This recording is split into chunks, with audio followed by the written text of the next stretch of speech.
Good morning. 10 के दमदार trace में आपका स्वागत है। ये शो आप देखेंगे मेरे और वीरू के थ्रू, और आज टॉप कॉल्स के लिए हमारे साथ एक्सिस सिक्योरिटीज के राजेश पालविया और manasjaiswal.com के मानस जायसवाल जुड़ेंगे। बिग मार्केट वॉइसेस में आज हमारे साथ दो खास मेहमान होंगे। मार्केट फंडामेंटल्स से बात करेंगे हीलियोस इंडिया के सीईओ दिनशो ईरानी से। इसके अलावा बिग एंड बोल्ड कॉल्स के साथ टेक्निकल्स पर हमारे साथ जुड़ेंगे केडियानॉमिक्स के फाउंडर सुशील केडिया। ये सब लाइंड अप है कुछ ही देर में शो में, लेकिन एक बार जरा मार्केट को रिविजिट करते हैं। और वो जो डिप आई थी वहाँ पर बाइंग आ गई है, ये एक अच्छा साइन मार्केट के लिए। खासतौर से बैंक निफ्टी 45,765 पर, निफ्टी 19,771 पर। अदानी ग्रुप स्टॉक्स में एक बाइंग शुरू हुई है अभी। अदानी एंटरप्राइजेस अब इस समय डे हाई पर, इस समय आपको दिखाई देगा। उसके अलावा जैसा मैंने कहा मिड कैप आईटी में थोड़ी सी बाइंग है, तो वहाँ पर इंटेलेक्ट डिज़ाइन अब डे हाई पर, पीएफसी और आरईसी दोनों डे हाई पर, बायोकॉन और सिंजीन दोनों में इस समय अच्छे मोमेंटम। और जहाँ तक निफ्टी स्टॉक्स की बात है, उसमें अभी भी जो सबसे कमांडिंग पोजीशन में है वो है एक्सिस बैंक। अच्छे मोमेंटम के साथ एक्सिस बैंक ट्रेड कर रहा है, और उसके अलावा ICICI bank, Infosys, HDFC bank हालांकि स्लाइटली ऑफ द हाइस, लेकिन ये सब स्टॉक्स में अच्छा मोमेंटम। वीरू,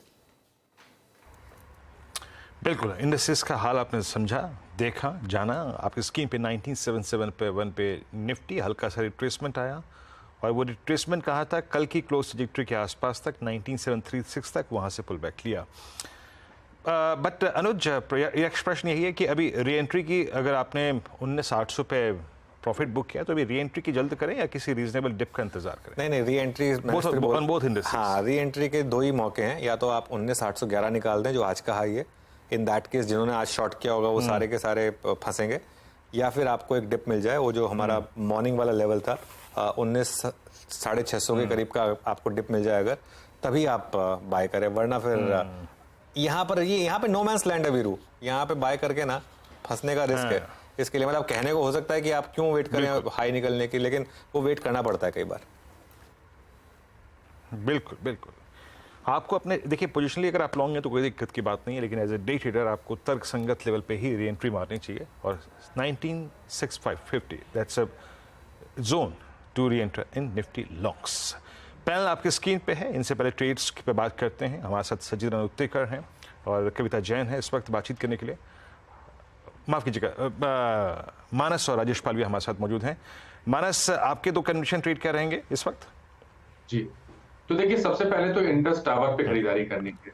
कल हमने ब्रेकआउट देखा, 200 डे मूविंग एवरेज के ऊपर स्टॉक निकला, और आज भी अगर आप देखिए तो मॉर्निंग में एक डिप देखने को मिला, लेकिन वहां पर खरीदारी बनती हुई दिखी। तो करंट लेवल्स पे इंडस टावर में खरीदारी करेंगे। 169 के आपके स्टॉप लॉसेस रहेंगे, ये स्पॉट लेवल्स हैं, और 179 तक के टारगेट्स, 179 तक के टारगेट्स आपको इंडस टावर में देखने को मिल सकते हैं। उसके अलावा एसबीआई कार्ड्स पे खरीदारी करनी है। देखिए यहाँ पर अगर आप देखें तो अब ऐसा लग रहा है कि स्टॉक ने बॉटम बना लिया है 200 डे मूविंग एवरेज के आसपास।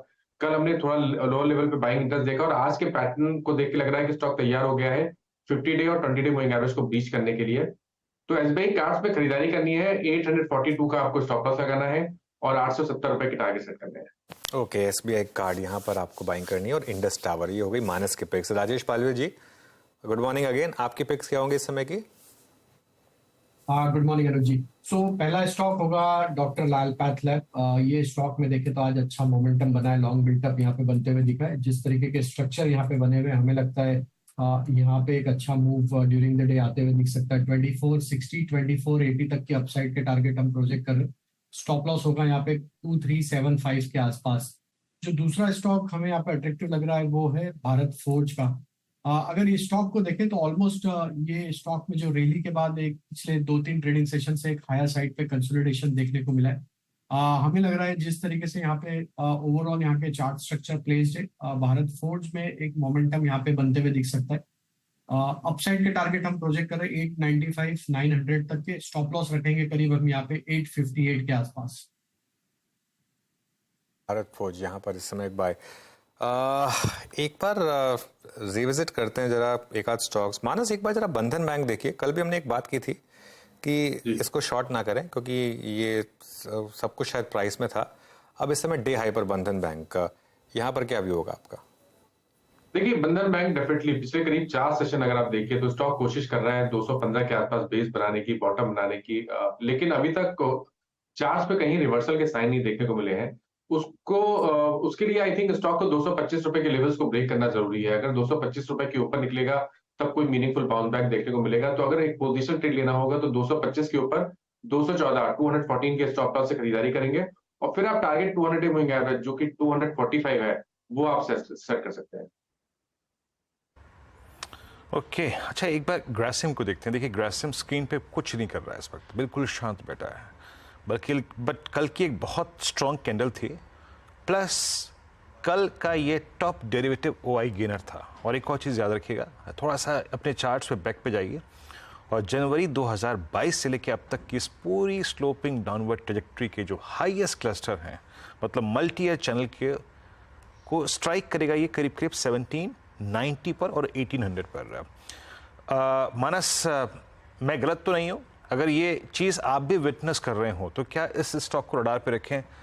1790, 1795, 1800 के ऊपर क्या किसी मल्टी ईयर ब्रेकआउट की इंतजारी बन रही है?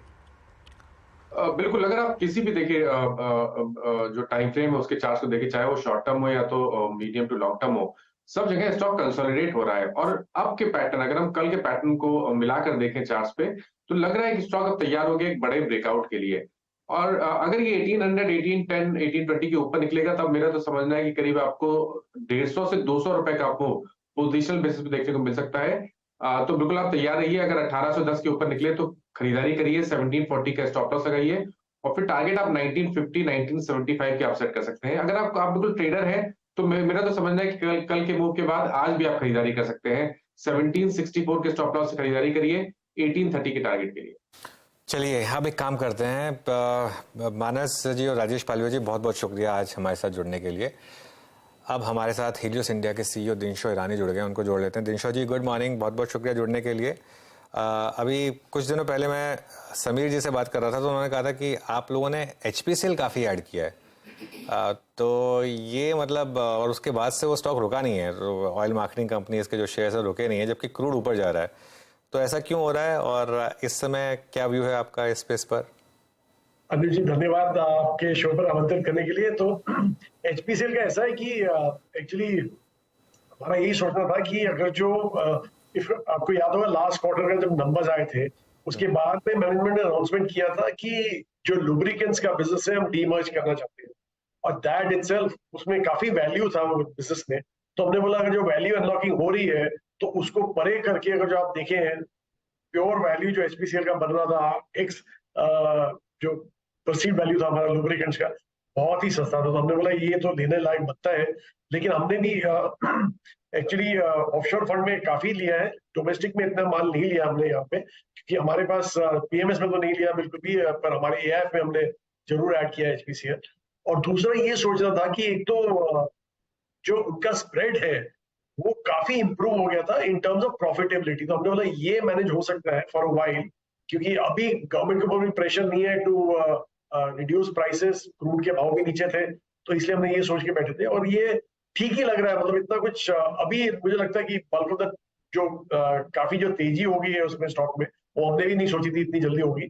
लेकिन ठीक है, अभी यहाँ पे इतना ज्यादा अपसाइड भी हमें दिखता नहीं है यहाँ से वैसे। अच्छा, मार्केट पर क्या व्यू है दिनशो जी? ये तो खैर मैं टॉप ऑफ द माइंड था, इसके लिए मैंने पूछ लिया आपसे। अब मार्केट पर क्या व्यू बन रहा है?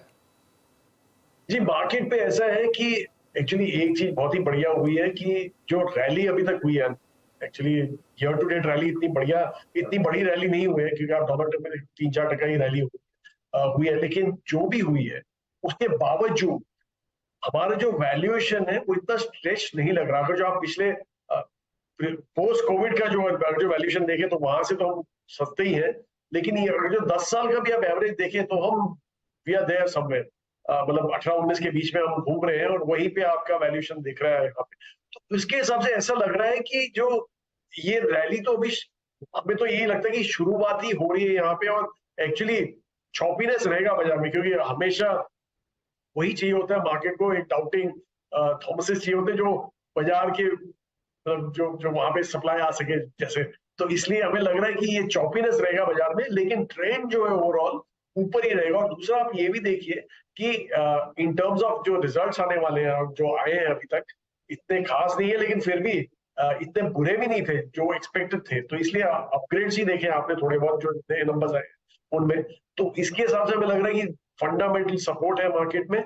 और ऑब्वियसली ग्लोबली भी इंडिया स्टैंडिंग आउट टुडे, क्योंकि जो एफआई के फ्लोज है तो आपने देख ही लिया, फिनोमिनल फ्लोज आ रहे हैं इंडिया में। और एक्चुअली रीजन में भी देखें तो इंडिया स्टैंड आउट, क्योंकि चाइना ऑलरेडी एक जीडीपी नंबर आया था उनका कल रात को, और वो भी खराब था।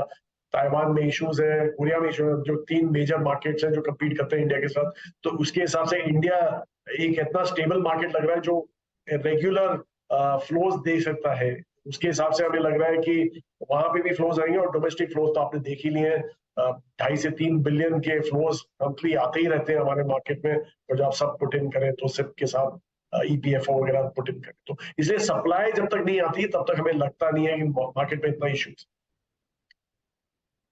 ओके, एग्जैक्टली यही जब अनुज के साथ वो इंटरव्यू था समीर जी का, ये एक एनालिसिस, यही एक कंपैरिजन चाइना से समीर जी ने भी किया था। और यकीन मानिए मैं भी इनफैक्ट कैलकुलेट कर रहा था कि 28 मार्च से लेकर अब तक कितना पैसा आया है। तो अगर मैं एफआईएस के रोज़ के इन्वेस्टमेंट रकम को जोड़ के देखूं तो इट्स ऑलमोस्ट 78,000 करोड़ रुपीज़, करीब 0.78 ट्रिलियन अब तक आ चुका है इन 3 महीनों के अंतराल में। दिनेश जी, अभी हालांकि पैसा बहुत आ रहा है और आने की आप अपेक्षा भी जाहिर कर रहे हैं, बट अब आपको थोड़ा सा रीजनेबल होना पड़ेगा स्टॉक्स को चेस करने के लिए, सेक्टर्स को चेस करने के लिए। और एक इवेंट बहुत क्लोज खड़ा हुआ है और इनफैक्ट आधा आ भी चुका है, दैट्स अर्निंग्स। आईटी की जो अर्निंग्स आई अब तक और जो पिछले 2 दिनों में निफ्टी, आईटी ने और स्टॉक्स ने रिस्पॉन्स दिया है, आपका व्यू क्या बन रहा है? मुझे मालूम है समीर जी का और आपका व्यू क्लियर है, no IT, no to IT. अब व्यू क्या है कुछ नंबर्स देखने के बाद? जी वीरू जी, एक्चुअली नंबर्स देखने के बाद तो हम काफी कन्विंस हो गए कि हमारा व्यू ठीक ही था, और फंडामेंटल्स तो एटलीस्ट ठीक ही पड़ा। प्रॉब्ली प्राइसिंग में जो था वो रिएक्शन हमें समझ नहीं आया, बट आई थिंक जो इसने बात की है जो वेरियस प्लेयर्स से कि क्या आपको क्यों ऐसा आईटी दिखने में दिख रहा है, तो इंटरेस्ट रेट की बात करते, कट की बात करते यूएस। आई डोंट थिंक वहां पे, क्योंकि बीएफएसआई मेनली ड्राइवर होता है आईटी स्पेस का आज की तारीख में। आपने देखे सबके जून के नंबर जितने उन्होंने रिपोर्ट किए, बीएफएसआई में तो नेगेटिव ग्रोथ ही है। और तो वो उसकी बात करते हैं कि मे बी आगे चल के कट आएगा इंटरेस्ट रेट का इन यूएस। पर हमें तो वो भी नहीं लग रहा है, हमें तो लग रहा है कि उल्टा हाइक जो उन्होंने जेरोम पावल ने बोला है कि 2 और हाइक 25% बिप के दिख सकते हैं आपको, वो लग रहा है हमें कि मे बी वही करेंगे। उनका टारगेट ही 2% है, वो वहां से हटने को तैयार नहीं है, वो अपना टारगेट अप करने, इन्फ्लेशन टारगेट अप करने को तैयार नहीं है, तो उनके पास कोई चारा नहीं बनता है। तो आई डोंट थिंक वो एक ट्रिगर हो सकता है यहाँ पे।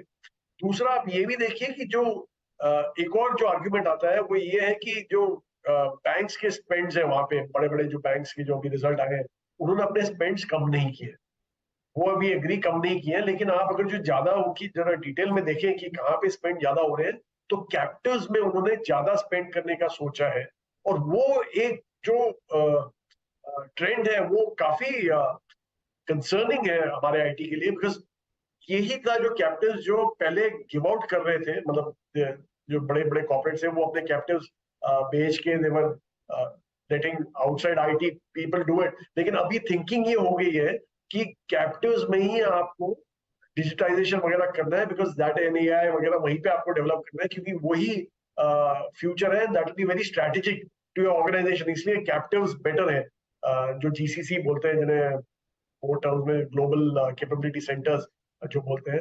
तो वो एक कंसर्निंग ट्रेंड है जो आगे चल के थोड़ा आपको देखना पड़ेगा। और दूसरा मार्जिन भी आपने देख लिए हैं, जो भी रिपोर्ट किए हैं कंप्रेशन ही हुआ है मार्जिन का। तो इट्स ऑब्वियस कि जो डील विंस भी आ रही है वो कॉस्ट टेकआउट डील विंस है, जहां पे मार्जिन हमेशा कंप्रेस रहता है। तो हमें तो काफी कन्विक्शन है कि हमें नहीं लग रहा कि आईटी में आज की तारीख में देखना चाहिए। और बहरहाल वैसे भी जो चला है वो अभी चला है, ईयर टू डेट देखेंगे तो प्रॉब्ली मार्केट से थोड़ा ज्यादा ही चला है आईटी, लेकिन अदरवाइज इतना पेनफुल भी नहीं हुआ हमारे लिए अभी तक। सो अच्छा सर, कुछ पॉइंट्स ऐसे कि मतलब पूछना चाहूँगा कि आपने ऑफलोड क्या किया, आपने बुक क्या किया, क्या आपके रीजनेबल वैल्यूएशन से ऊपर चल रहा है? बस ये जवाब आप ही को देना है, बट फॉर इंस्टेंस मैं होटल्स का जिक्र करता हूँ, क्या आपने होटल्स जो आपके पोर्टफोलियो में थे वो बुक करे, और ऐसी ऐसी क्या चीज़ें हैं जहाँ पर आप मानते हैं कि अब ऑफलोड करना चाहिए थोड़ा सा आपकी होल्डिंग को? जी देखिए, कंजम्पशन स्पेस में आपने बराबर है कि वहां पे वैल्यूएशन थोड़े स्ट्रेच लग रहे थे, इसलिए हमने थोड़ा थोड़ा पेयर ऑफ करना चालू किया है। बहरहाल होटल्स में तो हमें बिल्कुल भी नहीं लगता कि कुछ प्रॉब्लम है, बिकॉज एक तो टूरिज्म पिकअप होना अभी बाकी है। अभी तो जो हुआ है वो डोमेस्टिक टूरिज्म से ही हुआ है, इंटरनेशनल टूरिज्म पिकअप होना बाकी है। तो वो अगर जो एक बार पिकअप होगा, कॉर्पोरेट ट्रैवल पिकअप हो रहा है, सो ऑब्वियसली यहाँ पे जो क्वालिटी रूम्स है वहां पे तो कंस्ट्रेंट है ही है। वो कंस्ट्रेंट मतलब जो डिमांड है वो फिलअप करते हुए नहीं दिखते हैं, इसलिए सप्लाई वहां पे कमी है। तो हमें तो लग रहा है कि वो स्पेस में कंफर्ट ज्यादा है। बहरहाल दूसरे स्पेसेस में जैसे आपने बोला कि थोड़ा थोड़ा पेयर ऑफ किया है, पर कंसर्न नहीं है क्योंकि वैल्यूएशन पे आ गए हैं, लेकिन ग्रोथ लॉन्ग टर्म ग्रोथ जो है, medium to long term growth वहां पे गिवन है। तो इसलिए हम वी आर देयर इन दो स्टॉक्स, बट थोड़े वेट कम किए, काफी बढ़ गए तो इसलिए थोड़ा पेयर करने पड़े। दिनशा जी, आपकी पोर्टफोलियो की सबसे बड़ी होल्डिंग एचडीएफसी बैंक, काफी पेशेंस रखी इसने आपने इसमें। अब यहाँ पर ये जो मर्ज एंटिटी है उसके नंबर्स के और वो कमेंट्री के बाद आपका व्यू क्या है यहाँ पर? जी अनुज जी, देखिए एक तो पेशेंस तो काफी था उसमें। एक्चुअली जब आप एक पोर्टफोलियो बनाते हैं तो आप यही देखते हैं कि ऐसे कोई स्टॉक होने चाहिए जहां पे यू नो कि आगे चल के मतलब देयर वाज अ इवेंट कि जो मर्जर का इवेंट था, तो उसके चलते एक ओवरहैंग था। Plus there were lots of questions on के मर्ज एंटिटी विल बी 13-14%, तो उसके चलते काफी लोग सेलिंग करेंगे। पर ये भूल गए कि एमएससीआई में तो था ही नहीं एचडीएफसी बैंक, एचडीएफसी ही था मेन, तो उसके चलते तो बाइंग होगी। तो वो एनीवे तो वो सब जो थे वो वर्कआउट हो गए हैं। और अभी यहाँ से लेके आप अगर जो देखें कि जिस हिसाब से इनका ग्रोथ आ रही है, आई डोंट थिंक ग्रोथ में ज्यादा इश्यू होगी यहाँ पे। बहरहाल उनको अपना लायबिलिटी साइड ज्यादा मैनेज करना पड़ेगा रादर देन एसेट साइड। तो वहां पे भी हमें लग रहा है कि जिस हिसाब से उनका बेस है और जो एचडीएफसी टेबल पे ला रहा है आज की तारीख में, अंडर पेनिट्रेटेड क्लाइंट बेस जो उनका है, वो वहां से ही उनको काफी ग्रोथ आ जाएगी। तो इसलिए हमें नहीं लग रहा कि प्रॉब्लम है। बहरहाल लॉन्ग टर्म कैगर हमें यही लगता है कि वही 17-18% उनका एक्सपेक्टेड है और वही रहेगा। एंड इफ दैट सस्टेन्स, आज की तारीख में जो वैल्यूएशन है उनके which is around 2.45 times book, वो मुझे लगता नहीं है अभी प्रॉब्लम है going forward such to pull the valuations up. इसलिए we are very comfortable and we don't see a problem here. Result भी आपने देखे काफी अच्छे थे। इसमें आप लोगों ने कमोडिटीज में कोई एक्सपोजर लिया है? आई मीन चाहे वो केमिकल्स हो, एग्री केमिकल्स हो या फिर मेटल्स हो। मेटल्स ने बहुत स्ट्रॉन्ग मूव दिया और मेटल्स जो है वो अपने करियर की हाईएस्ट ट्रैजेक्टरी के पास एक बार फिर से आके खड़े हो गए हैं। कोई एक्सपोजर आपका यहाँ पे इस वक्त या फिर ऐड करने का व्यू? जी नहीं वीरू जी, एक्चुअली हमें कमोडिटीज इटसेल्फ में थोड़ा इशू लग रहा है, बिकॉज एक तो चाइना का जो स्लो डाउन कर रहा है, तो ऑब्वियसली एक मेजर कंज्यूमर जो है मार्केट में वो थोड़ा बैक ऑफ कर रहा है यहाँ पे। तो ऑब्वियसली आपका सप्लाई ज्यादा रहेगा, इसलिए प्राइसिंग में प्रेशर रहेगा। तो इसलिए हमें यहाँ पे ये स्पेस में आज की तारीख में इतना कुछ खास नहीं लग रहा है। इसलिए हम यहाँ से पूरी है, एक ही मेटल स्टॉक है हमारे पास, वो भी नॉन फेरस मेटल स्टॉक है, वो भी because of global EV play rather than anything else, तो उसके चलते हैं हमारे पास। अदरवाइज कमोडिटीज वगैरह में तो कुछ नहीं है। Even in chemical space we have only one stock, और वो भी काफी पेयर कर चुके हैं हम वहां पे अपना एक्सपोजर। तो इसलिए हमें इतना खास नहीं लग रही है दो सेक्टर्स। ऑलराइट दिनशा जी, बहुत बहुत शुक्रिया आज जुड़ने के लिए हमारे साथ और हमसे बात करने के लिए। एक बहुत छोटा सा ब्रेक लेंगे और उसके बाद सुशील केडिया से बातचीत करेंगे।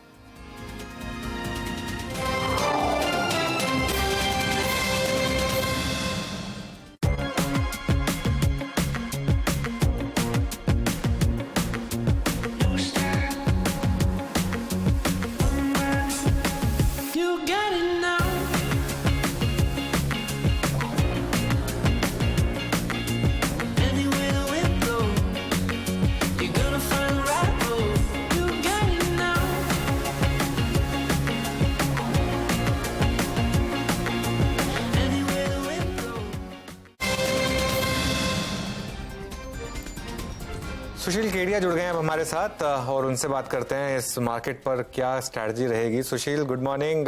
Good morning. पहले तो मार्केट पर अपना व्यू दीजिए। इस समय एक बुलेट ट्रेन की तरह ये मार्केट चल रही है, यहाँ पर क्या व्यू होगा? तो देखिए मार्केट में पहले अगर हम इंडेक्स की बात करें,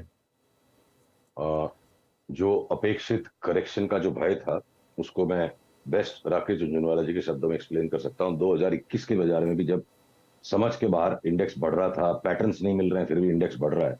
एंड बड़ा यूजफुल और इंसाइटफुल उनका एक स्टेटमेंट था कि ये रिले रेस है, जो समझ गया वो खिलाड़ी, जो नहीं समझा वो अनाड़ी। तो करेक्शंस आ रहे हैं, सारे स्टॉक्स लार्ज कैप्स बहुत हेविली ओवरबॉट हैं, बट टाइम टू टाइम अलग अलग सेक्टर्स में करेक्शन आ जाता है, दूसरा कोई सेक्टर संभाल लेता है। जैसे आपका आईटी बुरी तरह उछल गया लास्ट 3 दिन में, पूरे इंडेक्स का कलर चेंज कर दिया आईटी ने।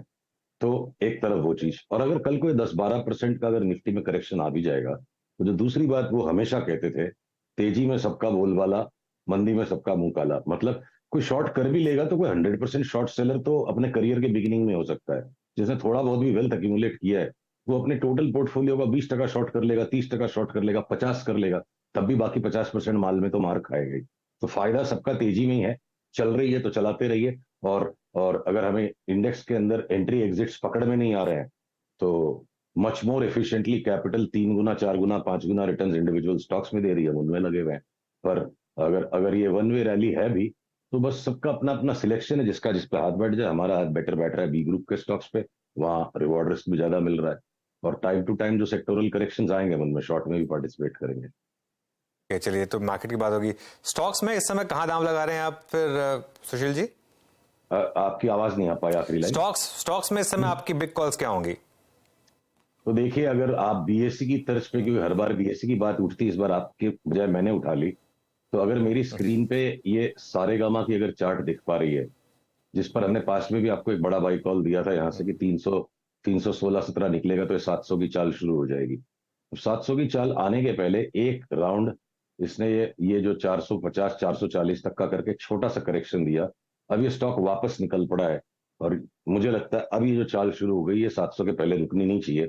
देखिए, खाली चार्ट्स पे भी काम नहीं होता है, पीछे अंडरलाइन फंडामेंटल्स ही चार्ट्स बनाते हैं। तो बहुत कम लोग इस बारे में कोई विचार कर रहे हैं, कहीं ये बात पे कोई डिस्कशन नहीं हो रहा। एनसीएलटी ने ऑलरेडी डीमर्जर का अप्रूवल दे दिया है, और इनकी जो डीमर्ज्ड एंटिटी के अंदर में सारा का सारा डिजिटल ई कॉमर्स बिजनेस जो चला जाएगा, तो उसी बात पर ये चार्ट बनी है, और उसी बात पर ये चार्ट के ऊपर में इस तरह की मूवमेंट्स हैं। तो मुझे लगता है Saregama is the next BSc type of one way movement, exactly identical वैसी चार्ट है। और फिर चाहे अब आपके देखिए सनटेक रियल्टी बहुत भाग गया, तब इंडिया बुल्स रियल्टी पीछे से चलना शुरू हो गया। तो रियल्टी के स्पेस में हम घूम फिर के वही दोनों तीनों स्टॉक्स में बार बार डिप्स पे बाई कर रहे हैं। करेंटली इंडिया बुल्स रियल्टी पे स्ट्रांग बाई है, और अगर अगर बाकी जितने भी हमारे जो कैश के स्टॉक्स है, किसी के अंदर में भी टेक प्रॉफिट करके निकल जाने का कॉल नहीं है। 5-10% की करेक्शन आ सकती, सब में 40-50-60% के ऊपर जगह दिखती है। भैया जी, एग्जैक्टली आपका पीएसयू बैंक्स में, not exactly Nifty bank, Nifty indices पे अपना व्यू दे चुके हैं आप। पीएसयू बैंक्स पे bank of Baroda, Canara bank, SBI, यहाँ पर आपका व्यू क्या है? इस पर कैसे प्ले कर रहे हैं आप इनको? पिछली बार भी हमारी बात हुई थी कि एसबीआई की छेली चाल, आखिरी चाल बची है, जो मुझे लगता है, ये देखिए हम स्क्रीन पे सारे के सारे देख लेते हैं। ये देखिए, एसबीआई की आखिरी अंतिम चाल आ चुकी। आज ये हैंगिंग मैन टाइप का बना रहा है। यहाँ से मैं लूंगा तो बिल्कुल भी नहीं इसको, रिवर्सल आएगा तो शॉर्ट करेंगे, नहीं आएगा तो हो सकता है और 10-5 रुपए बढ़ जाएगा। सेम चित्र बैंक ऑफ बड़ौदा पे भी है। फ्यूचर्स में जितने भी ये पीएसयू बैंक्स है, इनकी हो चुकी है चाल। देखिए, बैंक ऑफ बड़ौदा ने ऑलरेडी एक डाउन ट्रेंड स्टार्ट करके छोटा रिबाउंड दिया है। जिस दिन ये इस पीले सपोर्ट लाइन के नीचे चला जाएगा, हम इस पर अनाउंस कर देंगे जय जय सिया राम, यानी 220 वाला 130। ये टॉप के एरिया के बाहर निकल रहा है। फाइनल कंफर्मेशन है, लाइन टूट जाए तो। कैनरा बैंक का भी पिक्चर कोई ज्यादा विचित्र अलग नहीं है। देखिए, जो छोटे वाले पीएसयू बैंक है ना, जो फ्यूचर्स के बाहर है, जैसे आपके सेंट्रल बैंक, इस तरह के स्टॉक्स में अभी भी हमने तेजी करी हुई है। तो कैनरा बैंक में भी यहां से कोई ले करके जीत जाएगा, इसका पैटर्न नहीं है। ये ए वेव है या बी वेव है, थोड़ा सा और ऊपर भी चला जाएगा। तो डाउन साइड मच मोर है, अपसाइड कम है। बैंक्स प्राइवेट सारे पूरे हो गए। फ्यूचर्स में जितने भी पीएसयू बैंक है जो बड़े वाले, उनकी भी चाल पूरी हो गई। अब जो बचे हैं छोटे वाले बैंक्स, जैसे सेंट्रल बैंक हो गया, या आपके आईडीबीआई बैंक हो गया, और या फिर जो कंप्लीट अंडर परफॉर्मर, अगर आपके बंधन बैंक पे देखिए, अनुज का जो पुराना कंसेप्ट, मार्केट प्री पोजिशनिंग, खराब रिजल्ट, हताशापूर्ण रिजल्ट, सारे ही पैरामीटर्स पे इस तिमाही के नतीजे बहुत ही निराशाजनक आए। तो भाई, इस निराशा को तो बाजार ने पहले ही नाप लिया था ना। ये देखिए कैसे घटते चला गया था। ये तो पैटर्न कंप्लीट है, WXY XZ, ये करेक्शन कंप्लीट है चार्ट पर। और ये 5 वेव पैटर्न अप जो यहां से शुरू से निकला था, ये जता रहा है कि लॉन्ग टर्म बॉटम बंधन बैंक का होने के बाद अब इतने खराब रिजल्ट पे बंधन बैंक एक हायर बॉटम बना रहा है। तो 2-1 दिन की बात है, जिस दिन ये 222-23 के ऊपर बंद हो जाएगा, हम इसमें 100 रुपए की तेजी का कॉल अपने क्लाइंट्स को भी देंगे। और अगर आपसे वार्ता होगी अगले मंगलवार स्टॉक पे, तब तक अगर उसके ऊपर बंद हो गया होगा, तो जो सीरियसली कंप्लीट अंडर परफॉर्मर्स हैं, सिर्फ उनमें जगह बची है। परफॉर्मर्स ने अपना सारा काम कर दिया बैंकिंग सेक्टर की, यही समरी मेरे को लगती है। फार्मा में आपका कोई चुनाव? फार्मा में ट्रेड कैसे कर रहे हैं? बायोकॉन आपकी कॉल थी 268 पे, इस दौर के हाईएस्ट रेट पे जोन पे ट्रेड कर रहा है। और कोई ट्रेड आपका फार्मा में? बायोकॉन में 550-600 का भाव आने तक हम उसका भाव नहीं देखेंगे, 10-20 रुपए की परवाह करेंगे, 300 रुपए की तेजी छूटेगी, लगेगा 1.5 साल। छोटे वाले शिल्पा मेडकेयर, बायोकॉन, ये जितने भी छोटे वाले सारे स्टॉक्स हैं फार्मा में, वो हम सब बरकरार रहेंगे। और लार्ज कैप्स डॉक्टर रेड्डी, सन फार्मा, इनको जब जब इंडेक्स के साथ कोई सेल सिग्नल आएगा, या आपका इवन डीवीज लैब, इनको हम शॉर्ट सेलिंग में यूज करेंगे, लार्ज कैप्स को शॉर्ट सेल करेंगे, और smaller and mid cap pharma stocks को हम दबोच के बैठे रहेंगे। अच्छा, आईटी में एक बड़ी तेजी शुरू हुई है पिछले कुछ दिनों में, और खराब नंबर्स के बावजूद स्टॉक चल रहे हैं। यहाँ पर कोई पिक्स आपकी, क्योंकि यहाँ पर अगेन शायद वैल्यूएशन कंफर्ट भी है तो स्टॉक्स चल रहे हैं। लार्ज कैप आईटी पर क्या व्यू होगा? अनुज, अपनी बात कई बार हो गई इस बारे में, आपने बहुत ही बढ़िया, आपकी एक एडिटर्स राउंड टेबल मैंने देखी थी कहीं ट्विटर पे या यूट्यूब पे, जहां आपने इन्फोसिस के बॉटम को बड़े आपने अलग तरीके से पकड़ा था। और उसके बाद से आपकी मेरी करीब करीब एक सहमति है कि कुछ भी हो जाए, बाकी किसी भी स्टॉक को हम बेच ले, हम आईटी के स्टॉक्स को नहीं बेचेंगे। हमारी इन्फोसिस में यहाँ पे भी बात हुई, यहाँ पे भी। तो अब ये जो इतना बड़ा फ्लेयर अप आ गया, आप देखो आरएसआई ओवरबॉट हो गया, जिगरा करके लेने का टाइम यहाँ पे था 1267 में, यहाँ लेकिन न कोई बहादुरी है न कोई समझदारी है।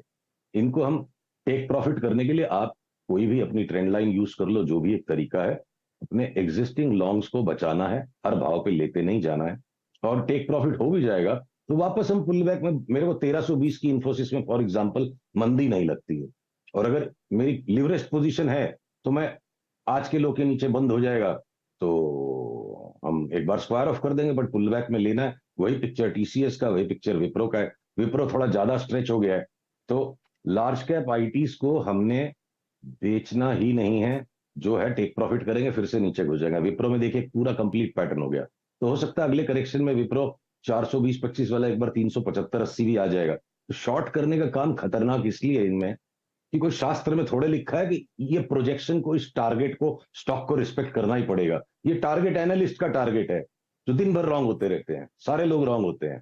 तो टारगेट के हिसाब से आप शॉर्टवर्ड हर चीज को शॉर्ट नहीं कर सकते। बड़ी चाल है ऊपर में, जिसका सूचक है कि ये 5 वेव पैटर्न बन गया। इस तरह के स्टॉक्स को लो, प्रॉफिट खाओ, साइड हट जाओ, फिर नीचे आएंगे दोबारा लो, इनको शॉर्ट्स नहीं कर सकते। तो आई मेंटेन कंटिन्यूअसली, आईटी को शॉर्ट करने का समय गया।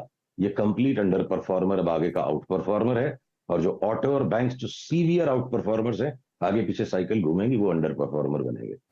ओके, अच्छा, चलिए एक और लास्ट सवाल मेरी तरफ से, आईटीसी, इस पर क्या व्यू होगा आप इस समय सुशील? देखिए, आईटीसी ने सबका धुआं निकलवा दिया है। पहले 200 के भाव में निकलवाया कि चलता ही नहीं था, मीन पे मीन बन गई। तो इसको देखिए, हम पहले दौर में, ऊपर चढ़ने के दौर में काफी हद तक अच्छे राइट हुए थे, और उसके बाद से जब भी इसको हमने बेच के लेने की ट्राई की है, इसमें हाथ सौदा बैठ नहीं रहा है। अभी भी ये देखिए, जो बहुत माइल्ड करेक्शन है, तो आईटीसी को क्या है कि यहाँ से बेच के सौदा फल नहीं रहा है, और लेने की इस भाव में हिम्मत नहीं हो रही है। पर अगर किसी को प्योर भाव से ही काम करना है, चार्ट से ही काम करना है, तो अगर ये कल के हाई के ऊपर अगर निकल जाएगा, तो आईटीसी फिर वापस एक न्यू ऑल टाइम हाई मारेगा। तो जो बिल्कुल इनोसेंट होकर भाव का सौदा कर सकते हैं, आईटीसी में अभी बेच के कमाने का चार्ट और ऐसा रुख बना नहीं है, तो भाव के साथ चलना है। तो कल के हाई के ऊपर जाए तो वापस लीजिए, वापस हो सकता है 510-15 तक भी दिख जाए तो बड़ी बात नहीं, पर हम आईटीसी से दूर रहेंगे, क्योंकि ये थोड़ा सा हमारे लिए डिफिकल्ट स्टॉक है। ओके सुशील, बहुत बहुत शुक्रिया जुड़ने के लिए आज हमारे साथ। अगले मंगलवार फिर बात करेंगे आपसे, और हैव अ गुड डे। चलिए, ये बात हो गई सुशील केडिया से, और अब